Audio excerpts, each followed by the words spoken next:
Hello and welcome to everyone accompanying us in the newest episode of Pier-to-Pier Podcast, where we bring those who reside within these virtual worlds to share the stories and the knowledge that they carry. Tonight at the pier, I have somebody who, incredibly, I've actually met in real life.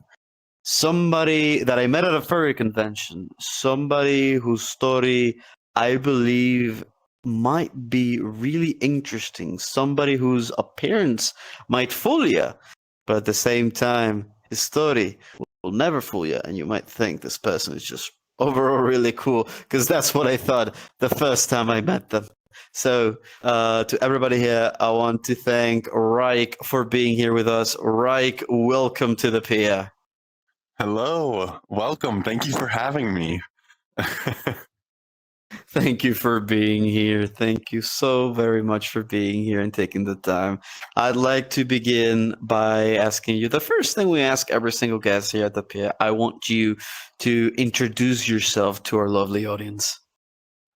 Okay, yeah. So my name is Rike. I'm a lion, if you cannot tell from the mane. And yeah, a little about me. I'm a VR chatter, and I like, weightlifting and fitness as well when I'm not wearing the headset. And yeah, I'm a data analyst also outside of the headset. So still working in computer land. And I also like making videos at furry conventions in fursuit. It's another type of content I do. So that's a little bit about me. Yeah, thanks. I met you at Furry Week in Atlanta 2024. I mean, I've known you before. We were introduced by a mutual friend back then. And I just remember that when I saw you and the first thing you said was, "Oh, hi, I'm Rike." And I remember you were towering over me. I'm like 5'8". I am 5'8" in real life. Like, the height comparison here, I look bigger than Rike, but Rike is just like, you were huge out there. And you were just so kind. You were just like, "Oh, you're Yashiro. Oh, so nice to meet you. Can I give you a hug?" And I was like, "Yeah, sure." And I don't know. It was like a bunch of emotions, and I'm like, what the heck is going on? But I felt it felt comfortable. It felt nice. Aww. We don't tend to think that much about the virtual connections that we do after you cross the boundary and meet somebody in real life after spending time meeting them in the virtual world. But it was refreshing. It was different from what I was used to. And I still remember that experience very vividly, because I don't get that many sort of experiences often. Now, I want to talk about your path in furry conventions and all that. But before that, I want you to talk a little bit about your typical day, because you said you're a data analyst. So I want to know, what does a data analyst actually do on a typical day? Okay, yeah. But first, I should let you know I'm 6'4", so yeah, that's quite the height difference. He was not kidding 5'8", when he mentioned 6'4". that. Yes, just hugged right into the chest. Yeah. And yeah, so data analyst is a really vague profession and term. I've done two different jobs since finishing college, and both of them were completely different, and they're both called the exact same thing. So it really can be any which way. But right now, currently, I work for a hospital, and I look at the data I'm looking at is the kind of money that they spend on the different software programs that people use in the hospital. So every time they're logging and registering stuff with a different program, it's not just the free download online. Like, the hospital has to pay for that. And so I am analyzing how much they're paying for all of these things and doing different tasks to basically let them know how much money they're spending. It sounds really silly, but some of these companies are so big that they start paying people just to know how much money they're spending. So kind of funny that a job like that can even exist. But yeah, that's kind of what I do. So it's, data, different kinds of data, and that's the one I'm doing right now. So yeah. I mean, I clearly understand why a big company would do something like that. I mean, even like, for example, when you pay taxes, there's always like the tax man, or you can pay somebody like, how much do I owe in tax? Because sometimes you don't even know like how much, like even like big bosses, like let's say somebody big, they still need a secretary. They still need somebody tapping on their shoulder and be like, yo, remember this, remember that. Because you never know. And maybe, just maybe, if they don't have somebody like that, maybe they will overspend or spend double. Because I'm pretty sure there are episodes, there are situations in which a hospital or like any big business can pay twice for something. So you might think it's silly, but at the same time, sometimes you need to spend money to know how much money you're making or how much money you're spending. Yeah. But it's data. At the end of the day, it's just working with data, working with numbers, making sure everything is according to what it should be. So you like working with numbers. What was the thing that drew you to working with data, with numbers in general? Well, this kind of loops into my other hobby. With weightlifting, I've always written down my numbers on my lifts and all that stuff. And I keep it all documented, and I learned you can make little visuals showing how much your strength's improved or weight has changed and stuff like that. And so I just kind of liked playing around with that, and then learned that that's something that can be a job. It's not like a crazy passion, it's not, I wasn't kid saying I want to do all this on a computer, but it's just I kind of fell into it, and it's not too bad. It has a nice balance, so that I can focus on other passions and interests whenever I'm outside of work, without something being too ultra stressful either. So it's something that gives you plenty of free time, which I mean, I imagine it's something that later, helps translate into your fitness, because you spend time at work, but then you also have all of this free time. So you're like, hey, I want to get buff. Yeah, exactly. And yeah, I think that's why there is a lot of people in the fandom that work in those kind of technology and IT areas, is just because it gives you a good balance to be able to do stuff like go to conventions and, just have a good, balance on what you're doing with your career versus, maybe being on something more like, handiwork might take a little more out of you and then be harder to do something at the end of the day. Use that the brain skills and save the muscles for the gym. I mean, funny you say that working a data position actually gives you a lot of free time. One would assume otherwise. One would assume that doing data analysis or working with numbers, it's something that would take way more time, because it's something that needs to be double checked, fact checked, something that might be more intense.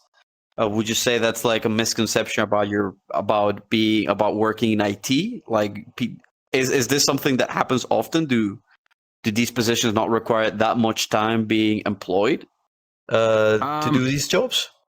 So not necessarily. It's more like, it's an as need basis. So one day, if you're IT, for example, and stuff is breaking, then you'll be super busy trying to fix it.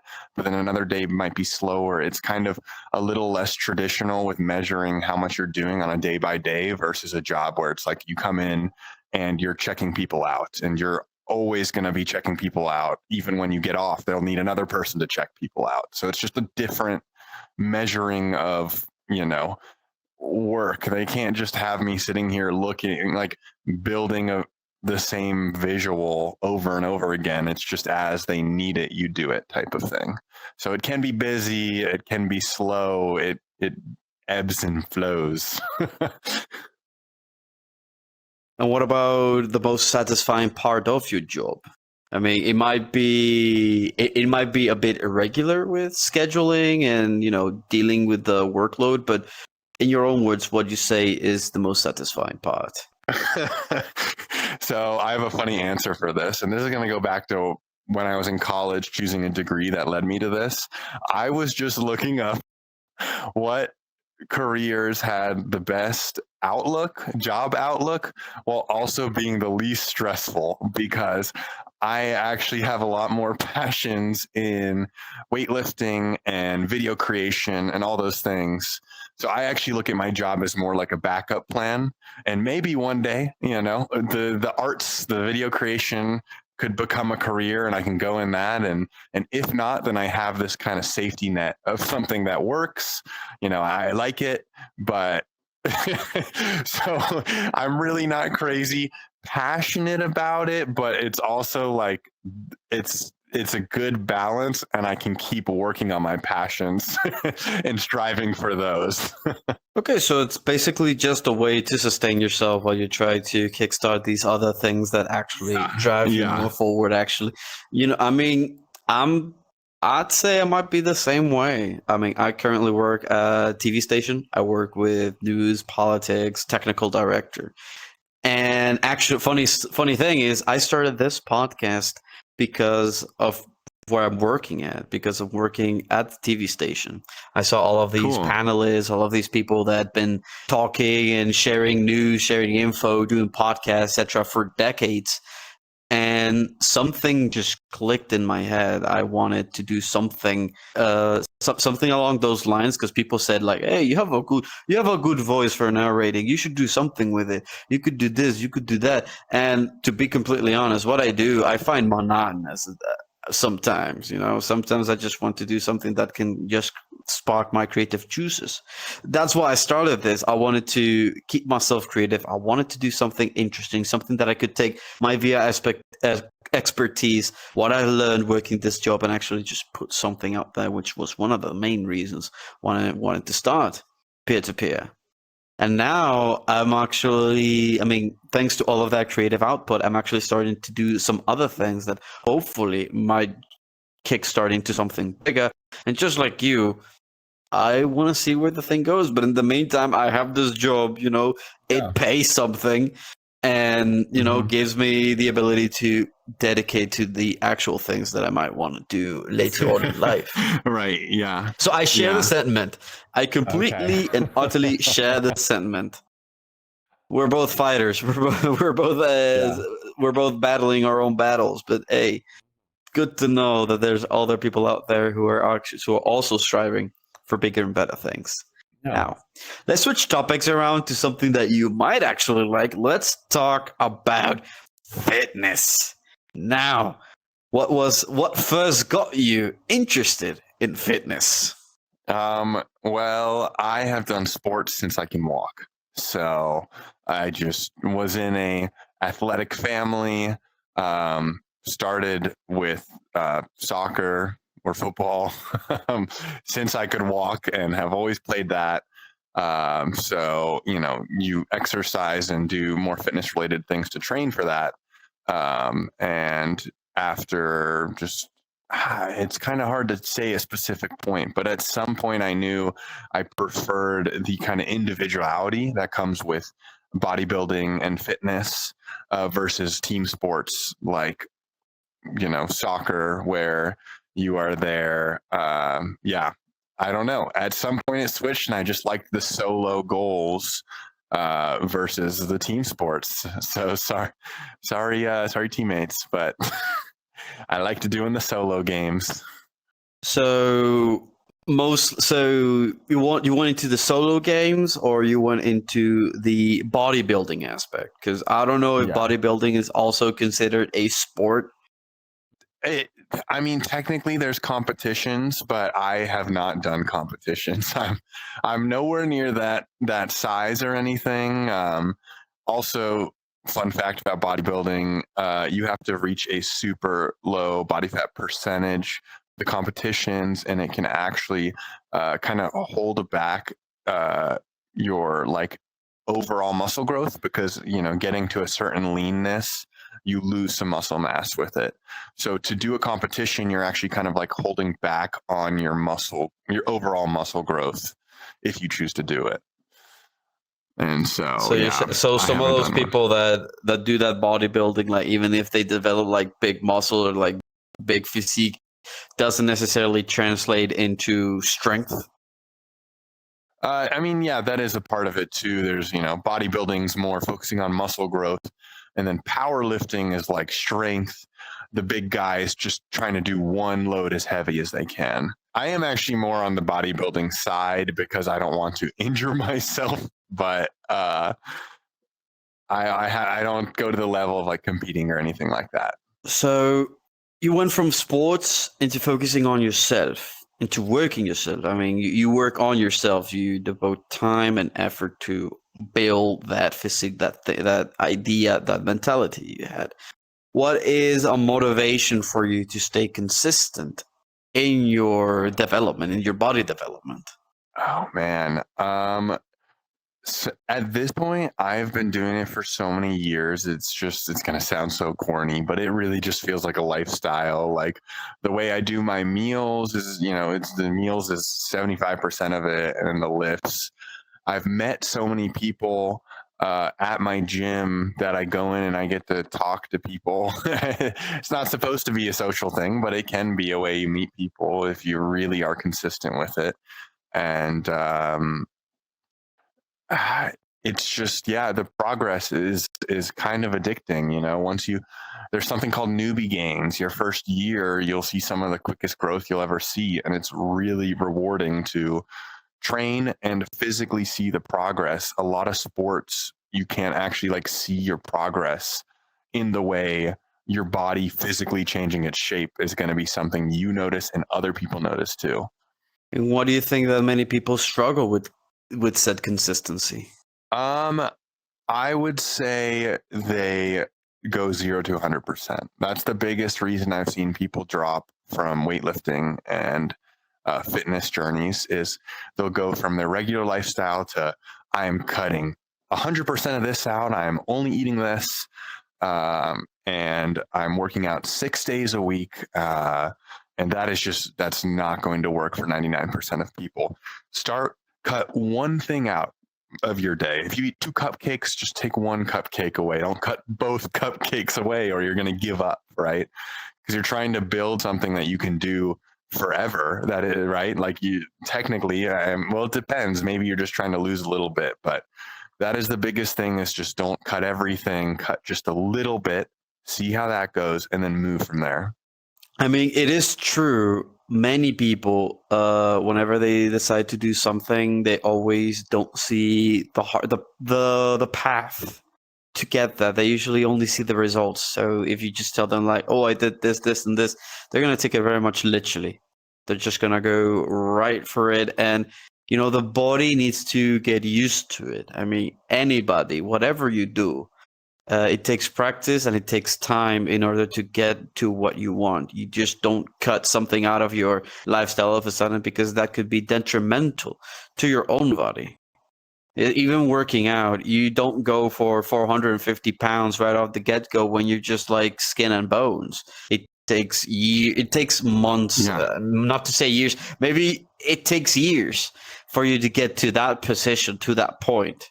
So it's never okay to overexert yourself. You always need to take it in steps. Yeah. So if you go to a gym, talk to a trainer, talk to a nutritionist, develop a plan to get to where you want to go in time.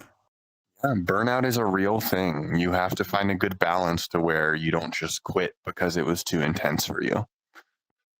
Now, I want to ask you, because you said that ever since you were a kid, you were always, even no, not when you were a kid. As soon as you started walking, I'm gonna quote you. As soon as you could walk, you were always doing sports. You were always being physical. You always like to be active.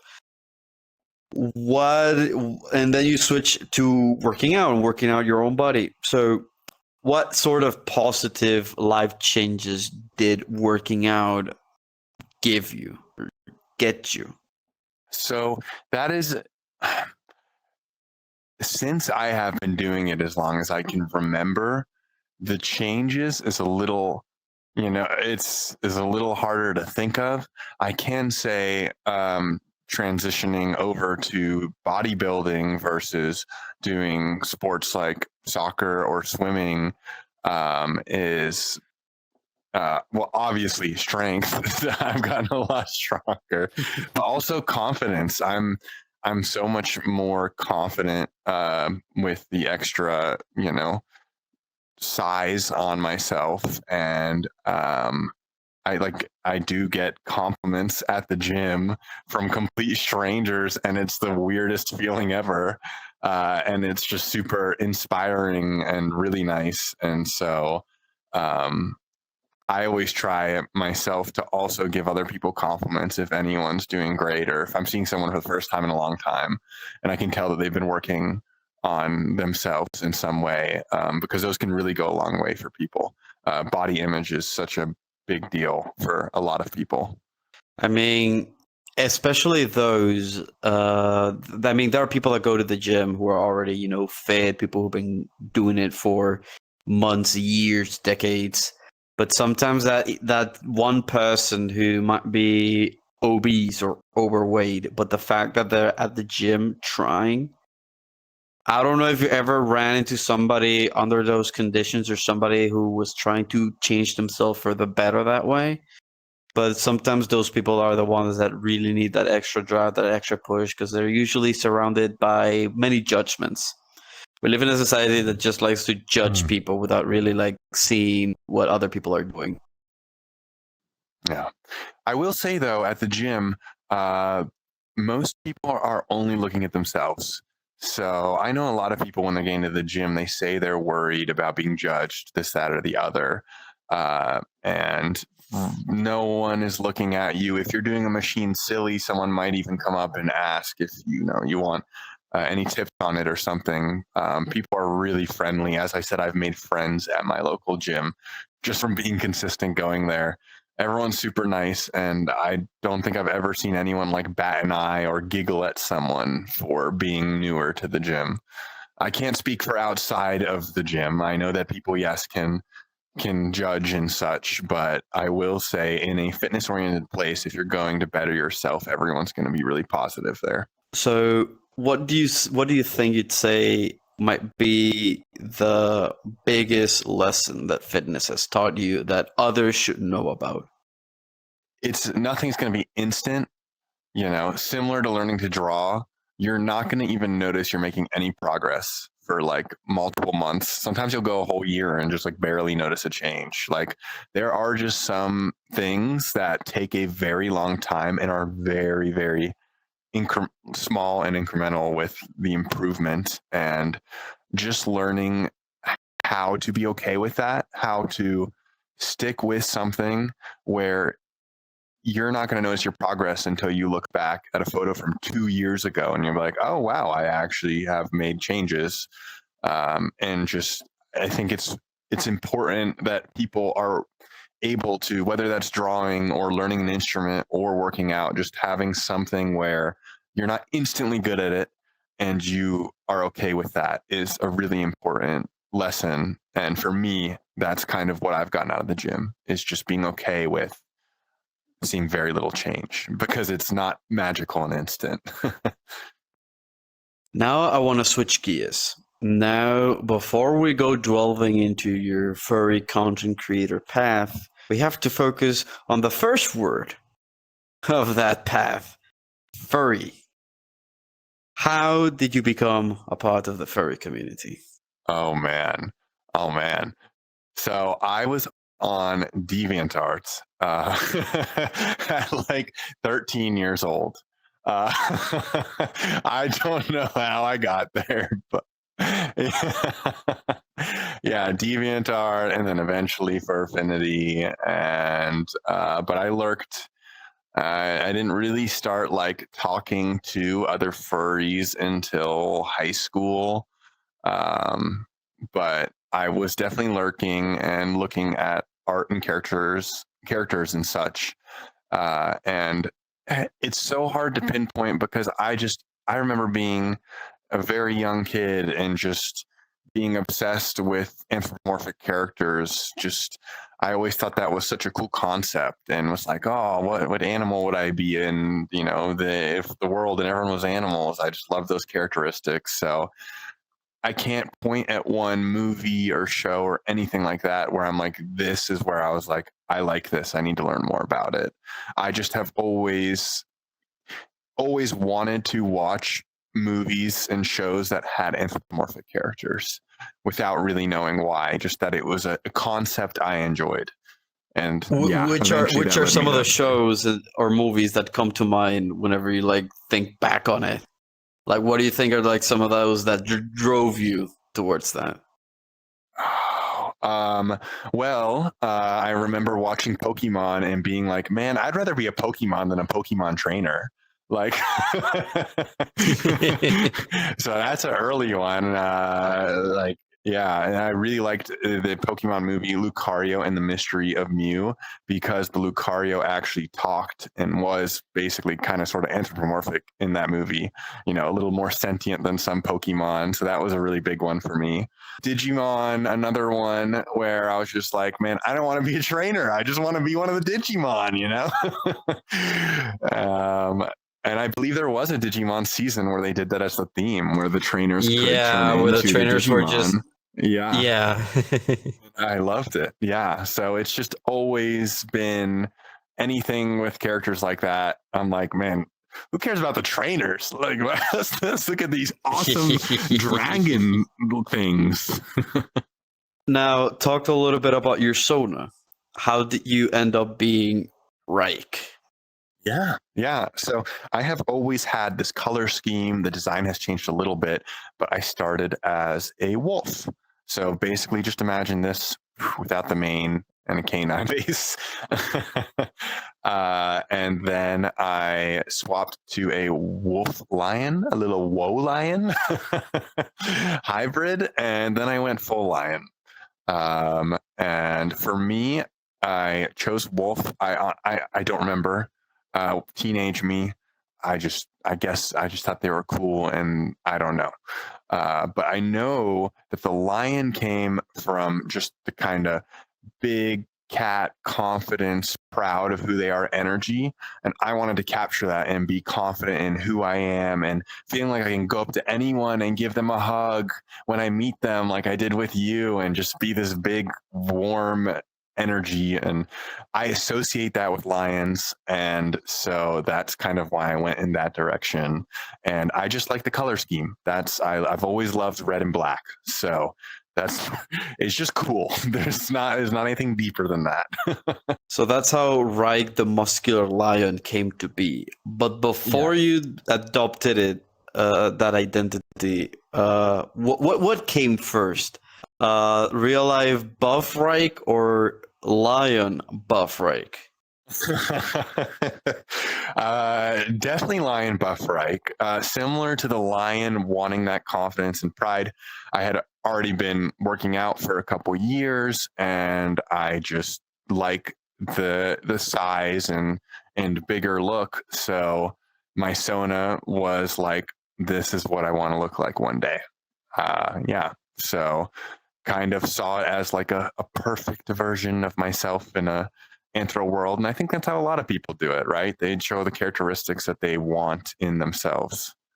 Some people do, but you work towards getting a actual physical body that reflected your character. So in some regard, it gave you a little bit of drive to achieve that goal.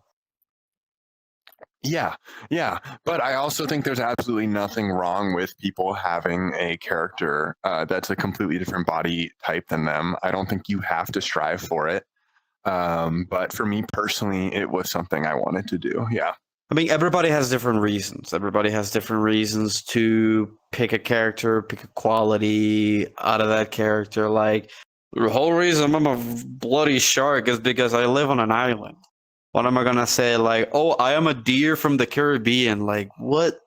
That just sounds off. It sounds off. So that's just, it became shark, but at the same time, I'm also a certified scuba diver.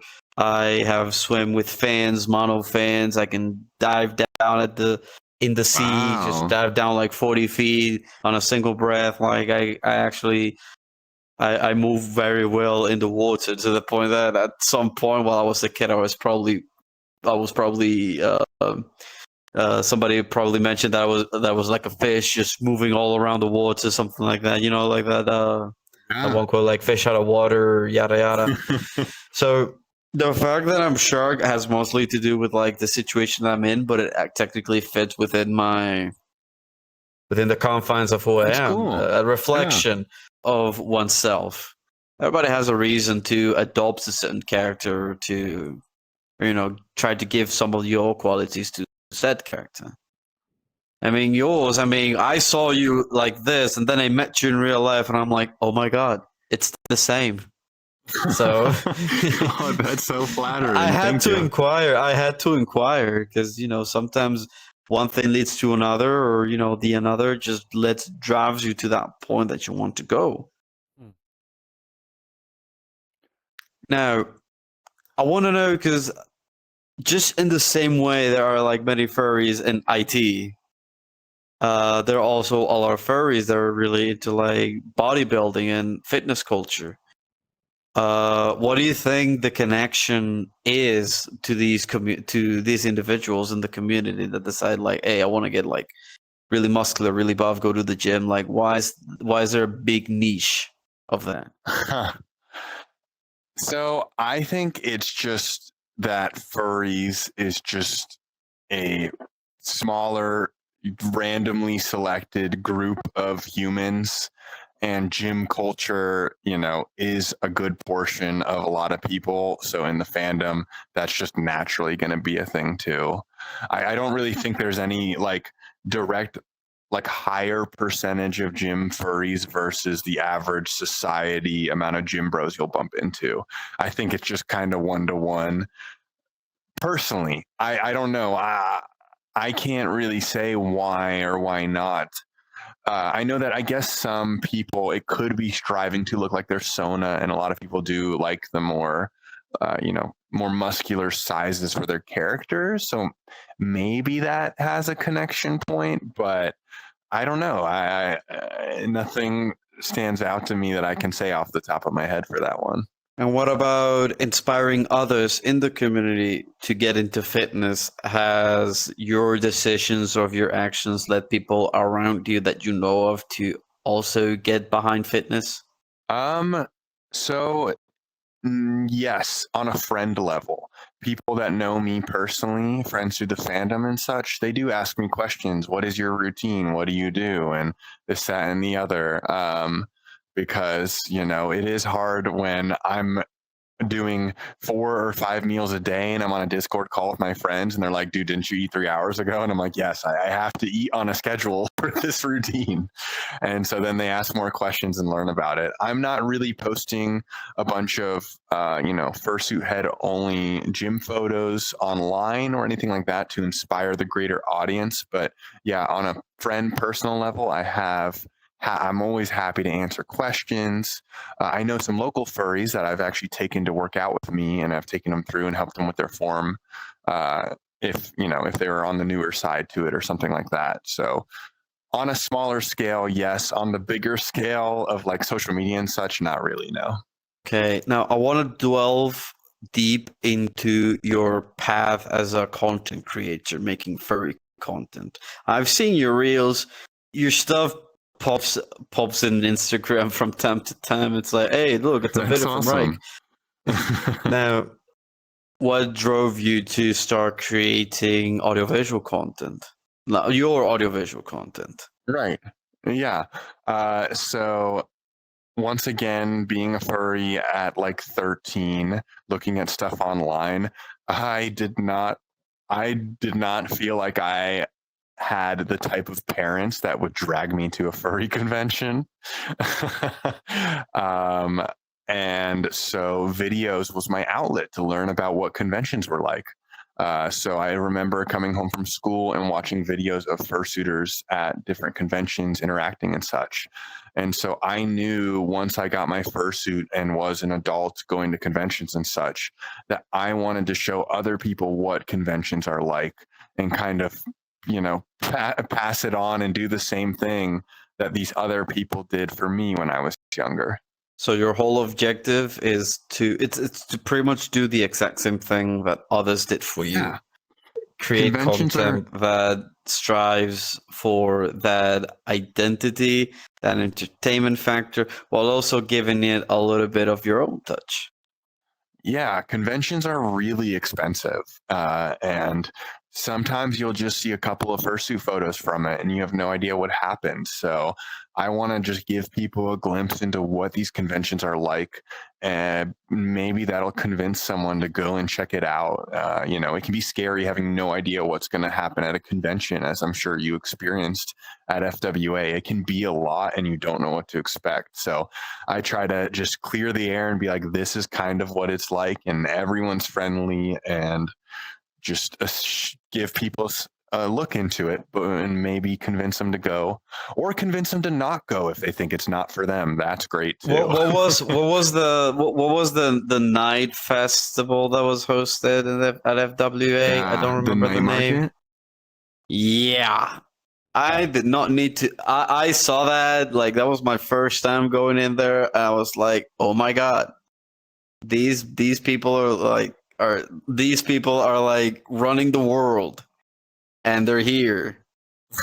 This is kind of cool, but at the same time, kind of weird.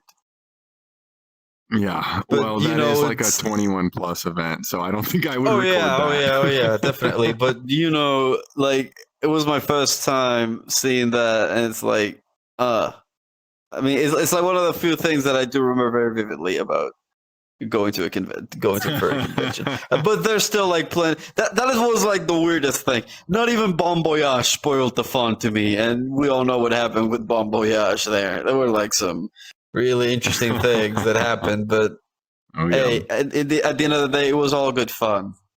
Just don't do anything stupid when you go to a furry convention, please, people. Let's be respectful. And while you go to a convention, you do content with your own using your own suit. Just interviewing people, going up to people, interacting with them. But you also do a little bit of like body positivity. Sometimes you do. I've seen videos without the suit, right? Or am I going crazy? I mean, I'll at least have my head on. I don't think I've ever shown my face. Yeah, exactly.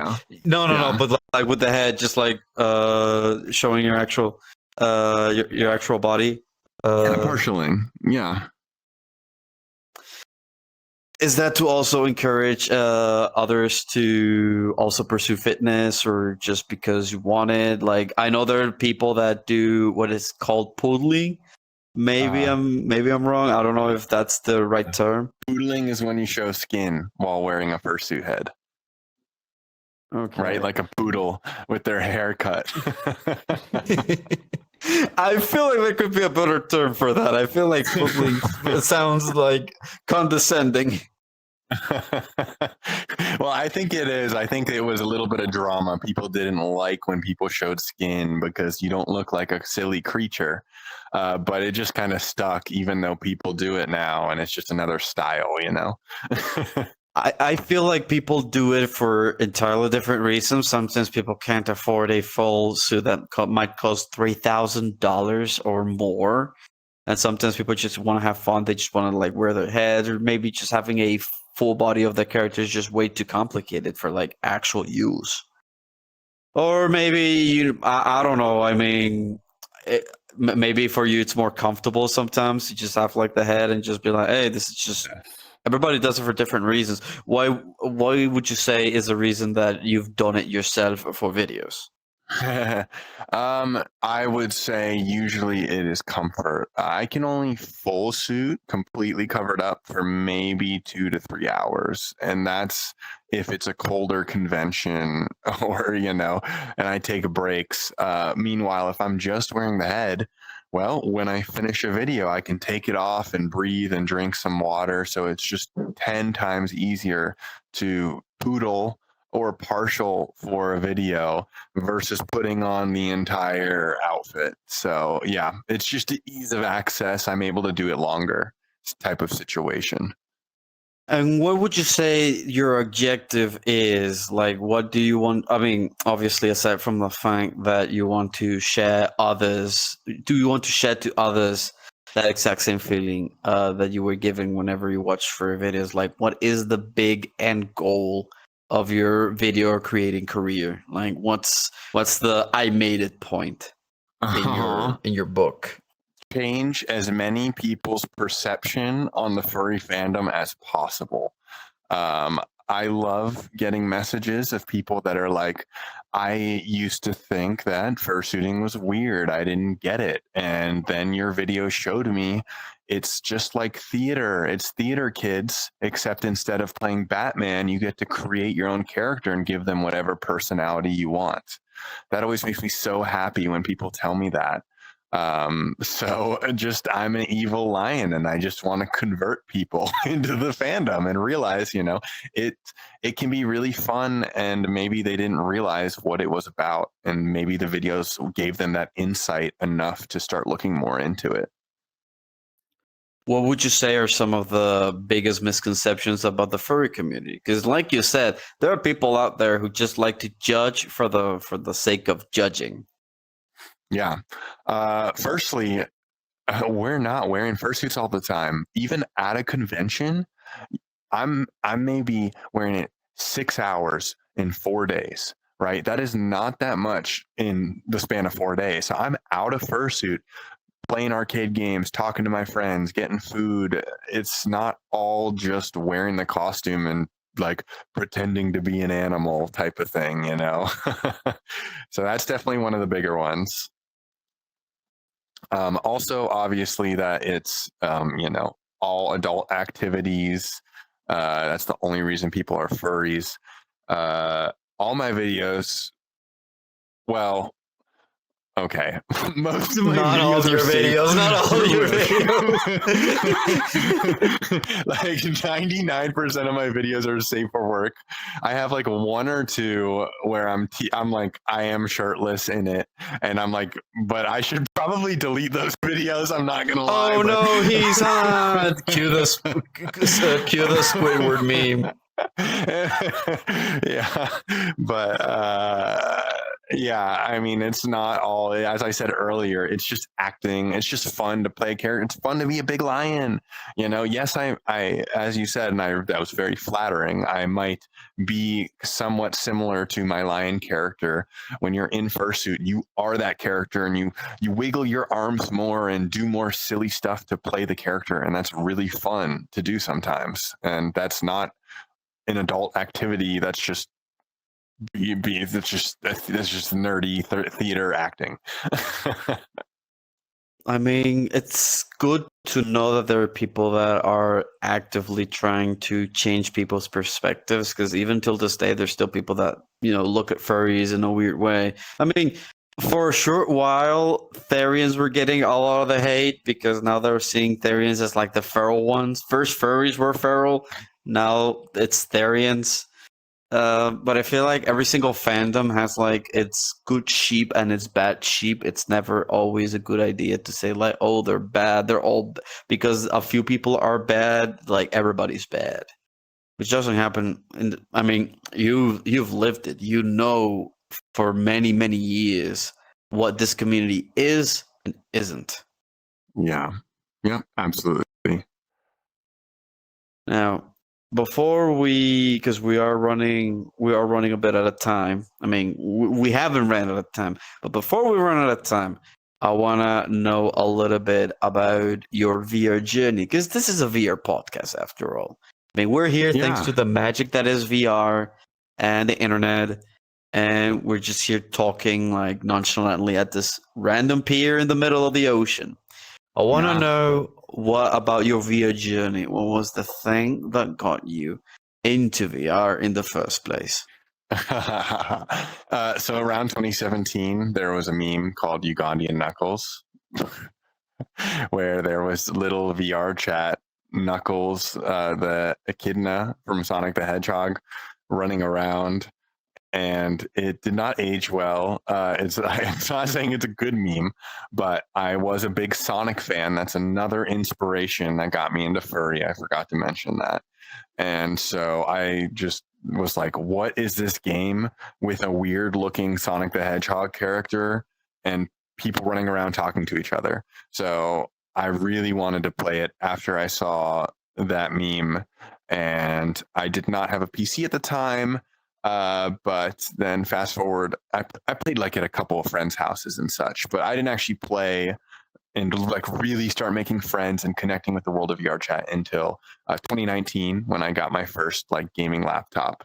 And right away, I just met a really awesome person, showed me around, and I have been playing since 2019. I have just been rolling with it. It's so amazing talking to people all over the world, and just feeling like you're right there with them and exploring all these really cool immersive places. I've been going. So I started with a meme and I've been going ever since. And at the end of the day, did you find the way, or like, do you know the way? Okay, you said, so you I came here because of a meme called Ugandan Knuckles, and I'm like, just say Ugandan Knuckles. I think like anybody who's been here for a while knows who Ugandan Knuckles is. I don't know. Walking around saying like, do you know the way? Or going, my queen, or just going like, with the freaking tongue clicking. Like, yeah. I remember there are many. Okay. Like, it's weird that you mentioned that. Usually people don't come here because of memes like that. Or if they do, they don't stay here for the longest time. They're usually like, oh, here's the meme. Meme is old now. I leave. That's how it usually goes. It's never like, oh, I came here because of the meme, stayed here because of the people and the connections. That sounds so deep.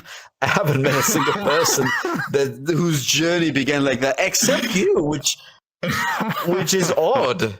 I find that oddly interesting. I was running around being annoying, saying, "Do you know the way?" And now I'm one of the people that can get trolled. So the circle of life. So you came here because of the meme, but then you also, I figure you found also the furry communities in VR chat fairly quickly, right?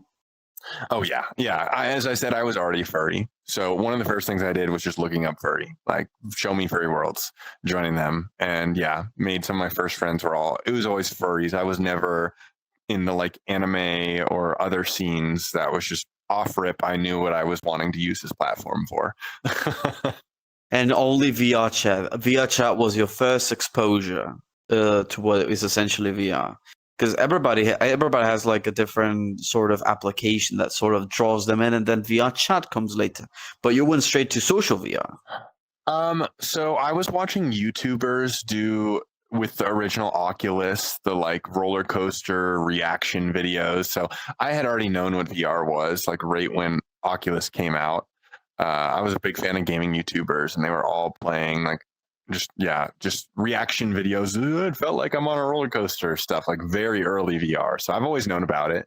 I've always found it cool, but once again, didn't have a PC, so I couldn't get one. Not even Google Cardboard.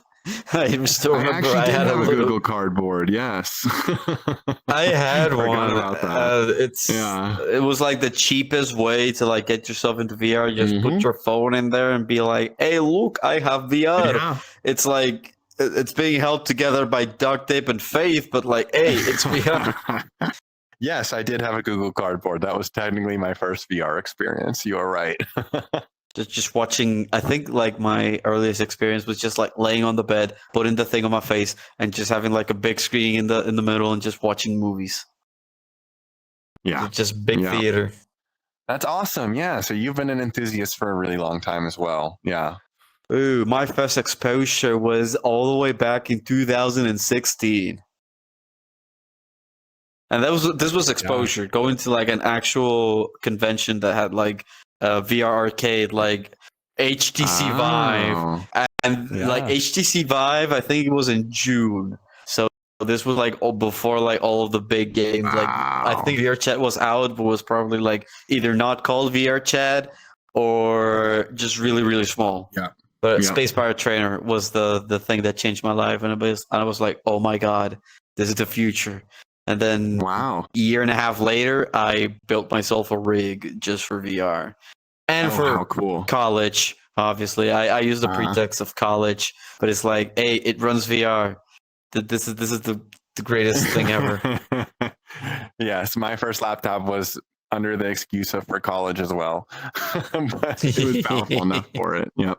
I really don't want this conversation to end, so I'm gonna just ask you a couple questions before we leave, just because of the quickness of it, just because I gotta know. Absolutely. These are not serious questions at all. If your persona had a signature exercise, what would it be? A signature exercise.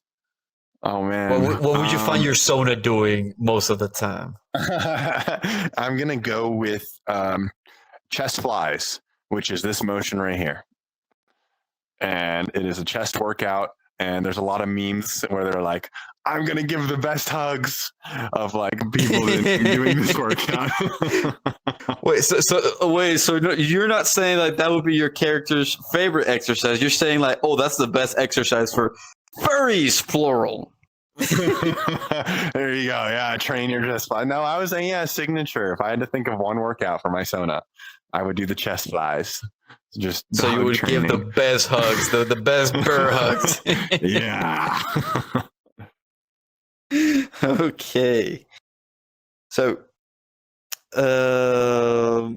aside from that, what would be your favorite workout that everyone else seems to hate? What's the thing you like to do that everybody else doesn't like to do? Yeah, that's a hard one, I would say, because I'd say I agree with people on a lot of the ones that aren't fun. You just kind of have to do them because they're good. Final question before we wrap this up, because we have unfortunately ran out of time. I'm going to ask you the same question that I like to ask every single person that comes here at the Pier, because this is a VR podcast at the end of the day. My objective with this is to spark more interest with future potential VR users, people who are still hesitating whether to buy a headset or not. You know, they're like still debating about it. And with this space, I want to show people that VR is an interesting and exciting opportunity, not only for gaming, but also for socializing and using it as a really useful tool for many things available and yet to come. If you could talk to that person who's still debating whether or not to get a VR headset, they're still hesitating. If you could talk to that person, what would you tell them? I would tell them VR chat alone. First off, do they own a PC? For this case scenario, let's just say that they might have a PC, or they might not have a PC. They might be looking into a Quest headset. It's just for that person who, doesn't have VR, is still debating whether or not to get it, but they obviously have seen it. But people can be very hesitant with new technology. Right. They're always hesitant. Yeah. Whenever you build a computer, first thing you're like, is this graphics card good enough? Am I going to use it? Is it going to, all questions. Like people are doubtful. People always are hesitant whenever choice is being offered. Yeah. So if you could talk to that person who's still hesitating about getting a VR headset, what would you tell them? What would be like the thing that, could help them decide if this is for them or not? Yeah. So I would say if you are someone in any fandom, whether that's furry, whether that's liking anime or this, that, and the other, getting a VR headset gives you an opportunity to meet other people that have those similar interests. And obviously, yes, you could do that online on Discord or something like that. But there is truly a new level of interaction getting to do that virtually. And also, the games on VR are so fun. And you might be worried that you don't have, other friends with VR to play them with. That's why you start with VR chat, you make the friends, and then you steal them all to go into a really cool, shooter game or something like that. And you get to feel just like an absolute badass back to back with your buddies playing cool video games in VR together. I have some of the best experiences with friends I've made in VR chat, and then hopping on other games, other shooters, or survival games and such. It's really fun and immersive to play stuff like that with people. But even single player, I've played a bunch of really cool games. Like there's an Assassin's Creed VR game on Quest, and that was so fun as an Assassin's Creed fan. Playing in first person and peeking around corners to be stealthy was just like a really cool experience. And it's just, man, gaming is different when you're playing it in first person in a VR headset. It's a lot of fun. And if you consider yourself a gamer at all, or if you're just looking to meet people online with similar interests, VR is the answer for both of those. You can it's really great. And you know what? You can always sell it and make a decent bit of your money back if you don't like it. So why not just give it a try? Again, thank you very much, Rike, for being here with us at the Pier. And thank you to our lovely audience for sticking here for another episode of Pier-to-Pier Podcast, where we bring those who reside within these virtual worlds to share the stories and knowledge that they carry. May you all have a wonderful rest of your day.